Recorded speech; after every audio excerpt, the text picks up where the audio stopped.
Good morning. Welcome to the Hayden Lake Health Bite. Good morning. 100 years ago, it's estimated that only 1 in 80 Americans was diagnosed with cancer. According to the World Health Organization, 1 in 2 men alive today and 1 in 3 women will be diagnosed with cancer. Cancer is genetic mutation in the cell's DNA, most often in the genes, that control how a cell works. The Bible says, "My people are destroyed for lack of knowledge," so in this health bite, we're going to learn how to prevent cancer. Normally, the body's way of eliminating damaged or unwanted cells is called apoptosis. This is the process of programmed cell death. This normal destruction of bad cells is part of the way a healthy system works. But cancer cells don't die. They divide uncontrollably and spread into nearby tissues and other genes. But we all have abnormal cells in our body right now, but our immune system is constantly keeping them in check. Cancer is the result of a failure of our immune system to eradicate these abnormal cells. Therefore, our goal should be to optimize our immune system. The immune system is made up of lymph nodes that filter waste, including the damaged cells, the appendix, which produces and holds good bacteria and antigens that fight the bad, bone marrow, which produces white blood cells, the tonsils that trap and filter out bacteria and other germs that enter the body through the nose or the mouth, the spleen filters the blood and removes old or damaged red blood cells. Peyer's patches are the immune sensors of the intestines. They monitor for harmful substances and activate immune response. The thymus gland produces and matures killer T cells. They are essential for fighting infections and foreign substances in the body. Here are images of T cells engulfing and killing cancer cells. Pretty amazing. Here are some of the causes of cancer: chronic inflammation, oxidative stress, pharmaceutical drugs, toxicity, environmental toxins, smoking, alcohol, stress, insomnia, genetics, nutritional deficiencies, poor diet, weakened immunity, sedentary diet, lifestyle, type 2 diabetes, which is highly correlated with cancer, and obesity. But only 5 to 10% of cancers are caused by inherited genetic mutations. The remaining 90 to 95% of cancers are caused by environmental factors and lifestyle choices. This is found in the National Library of Medicine. It says cancer is a preventable disease that requires major lifestyle changes.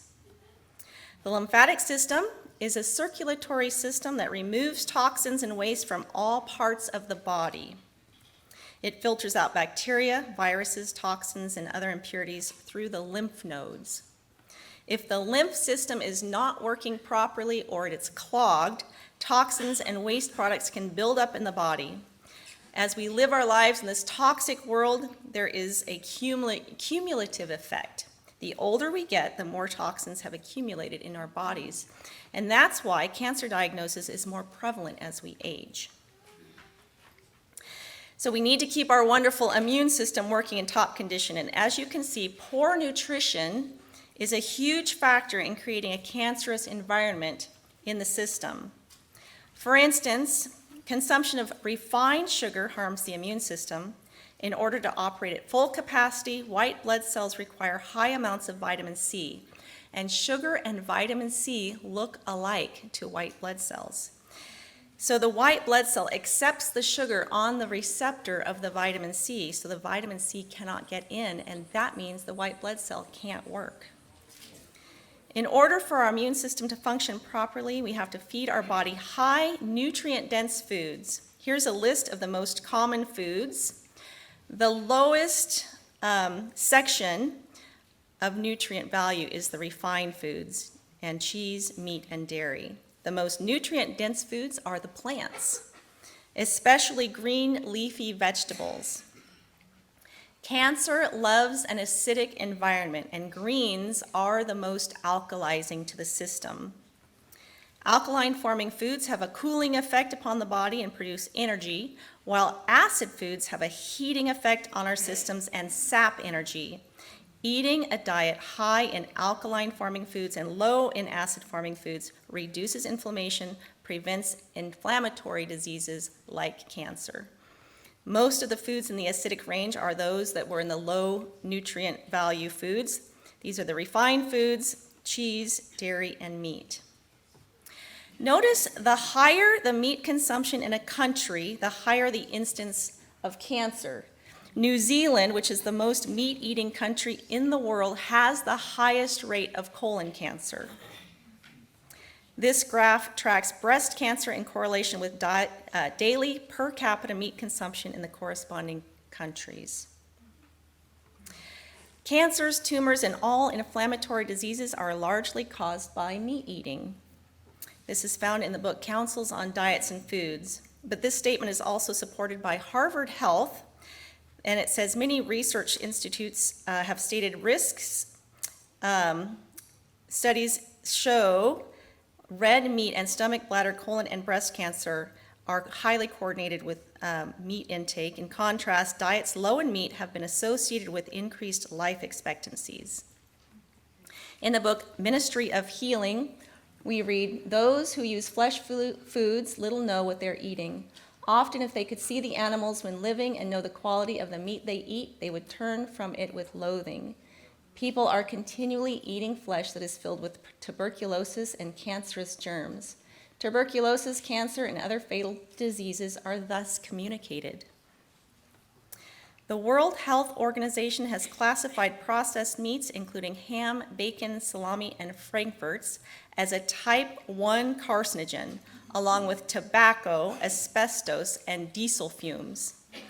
There is sufficient evidence, they say, that processed meats cause cancer, especially bowel and stomach cancer. We also find in articles that say cured meats are tied to childhood leukemia risk. Children who regularly eat cured meats like bacon and hot dogs have a heightened risk of leukemia, while vegetables and soy products may help protect against cancer. In another article in the National Library of Medicine, we read that when the risks were adjusted for each other and other risk factors, the only persistent significant associations were for children's intake of hot dogs.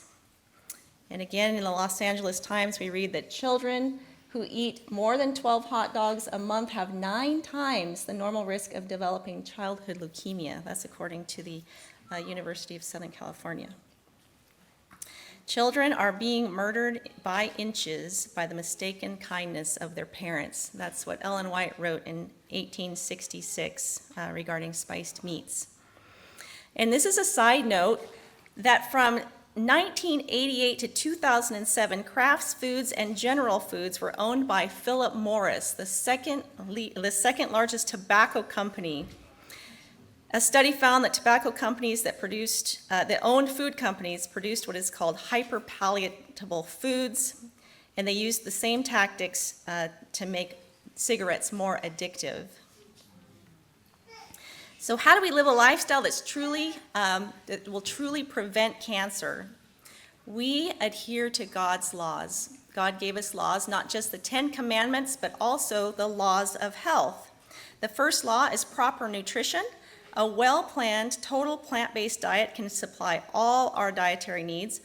A plant-based diet is alkaline and anti-inflammatory. Then we have exercise. Nearly all medical conditions are reduced in risk, slowed in progression, and improved in severity if you exercise regularly. Water. Every system in the human body depends on proper hydration. Chronic dehydration will make the immune system less effective in battling and eliminating toxins and bad cells. But also hydrotherapy, such as taking hot and cold showers, will jumpstart your immune system and your lymphatic system. Sunlight. Vitamin D is a crucial immune system hormone. Low vitamin D levels are associated with a variety of cancers. Temperance means not putting anything into the body that will harm it. We think of alcohol or tobacco, but in our world today, there are many foods that are labeled food that are not actually food, and they're very bad for us, so watch out for those. Air. Our lungs are constantly exhaling toxic waste. Breathing fresh air is alkalizing to the body, but breathing impure air or rebreathing exhaled air will create an acidic environment in the body, which cancer loves. So open those windows in your house and get lots of fresh air in your home, even at nighttime, and get lots of walks outside. Rest. Sleeping at night is when the body repairs itself. Proper rest flushes the body of impurities. Multiple studies found that female nurses who worked the night shift had a 58% increased risk of breast cancer, 35% increased risk of gastrointestinal cancer, and 28% increased risk of lung cancer, according to the American Academy of Cancer Research. Stress is a killer. High cortisol levels raise the acidity level in the body. But if we trust in God, we feel less anxious, and that creates a more alkaline environment in the body. Trust in God has beneficial effects on health and decreases our risk of cancer. So we have choices. Our lifestyle can either heal us or kill us. The more we know, the better the decisions we will make. In all thy ways acknowledge him, and he shall direct thy paths. Thank you.